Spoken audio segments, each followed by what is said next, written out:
Good morning বন্ধুরা, welcome to my channel, welcome to a new blog. আজ ব্লগটা একদম দারুণ স্পেশাল কিছু হবে, অবশ্যই পুরোটা তোমরা দেখো।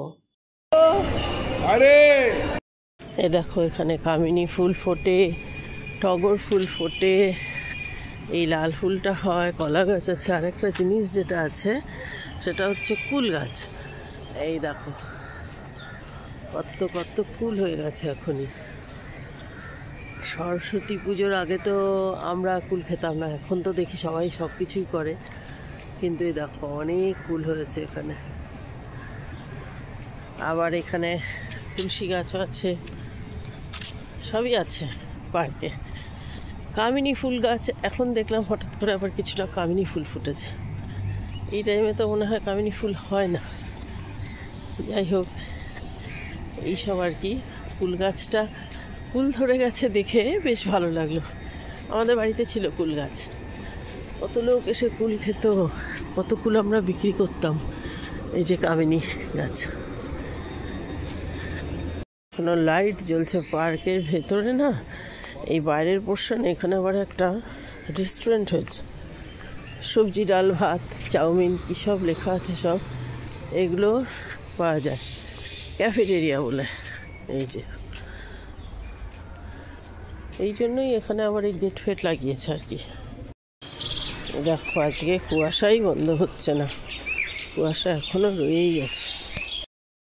আজ আমি ও বুবুন, বাবু, মানি, লিজা আমরা সবাই মিলে যাচ্ছি অবনি মলে। অবনি মলে বেশ কিছুক্ষণ থাকবো, খাবো দাবো, এই সমস্ত প্ল্যান করে আজ আমরা বেরিয়ে পড়েছি। দ্বিতীয় হুগলি সেতুর ওপর দিয়ে যাচ্ছি ঠান্ডা ঠান্ডা হাওয়াতে, ভালোই লাগছে বেশ। এই দেখো ঢুকে গেছি অবনি মলে। এখান থেকে ভেতরে এন্ট্রি করতে হবে। আমি এই প্রথমবার এলাম এই মলটা, হাওড়াতে এটা। বেশ ঢুকে দেখলাম বড় সড়ো, বেশ ভালো, সাউথ সিটির মতো না, ভালো। ডাইরেক্ট একদম থার্ড ফ্লোরেই চলে গেলাম, ওখানেই ফুড কোর্ট এখানকার। দুজনে মিলে আস্তে আস্তে উঠছি, ওরা আলাদা আসছে। ওই চারজনের সঙ্গে একসঙ্গে গিয়ে তোমাদের সঙ্গে দেখা করিয়ে দিচ্ছি। বেশ মজা হবে আজ। মানি থাকবে অনেকটা টাইম ধরে, লিজা থাকবে, আমরা সব একসঙ্গে মিলে ভীষণ একটা মজা করা হবে।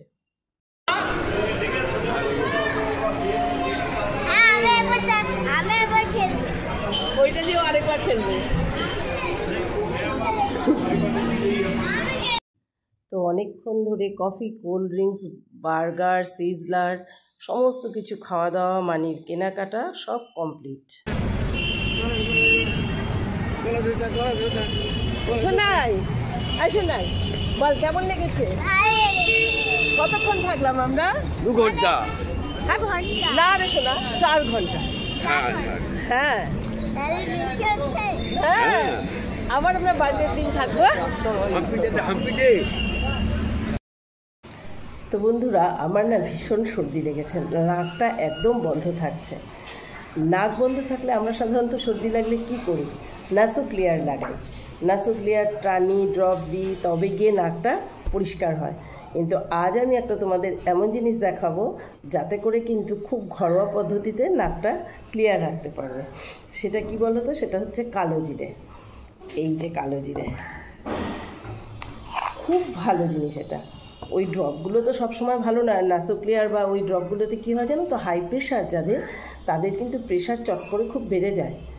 এটা খুব কেয়ার রাখতে হয়, ওটা খুব মানে লিমিটেডই নেওয়া যায়। আর তুমি এরকম 1 চামচ কালো জিরে নিয়ে নিলে, কালো জিরেটা বেশ ভালো। এমনিতে আমাদের কালো জিরে না, আমরা এমনি সমস্ত এই ফোড়নগুলোই খুব পরিষ্কার করে রাখি।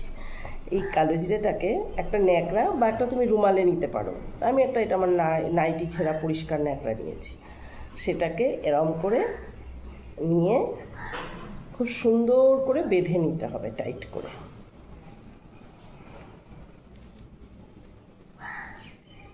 এই দেখো, এইরকম করে বেঁধে নিলে টাইট করে, ডবল করে দাও আরও ভালো। এইবার কি হবে, আর দেখবে আমাদের নাক বন্ধটা কখন হয় বলো তো? যখনই আমরা শুই তখনই দেখবে ফট করে নাকটা বন্ধ হয়ে যায়, কোনো কিচ্ছু শ্বাস প্রশ্বাস করা যায় না। এই কালো জিরেটা এরকম একটুখানি ঘষবে,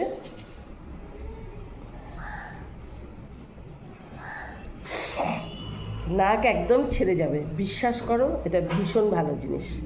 আমি কিন্তু ওই নাসোক্লিয়ার ইউজ করি না। একদিন প্রথম যেদিন হয়েছে কালো জিরেটা রেডি করা ছিল না, সেই দিন ওর এনেছিল, ওর জন্যে সেটা টেনেছি, তারপর আমি এরকম করে নিই।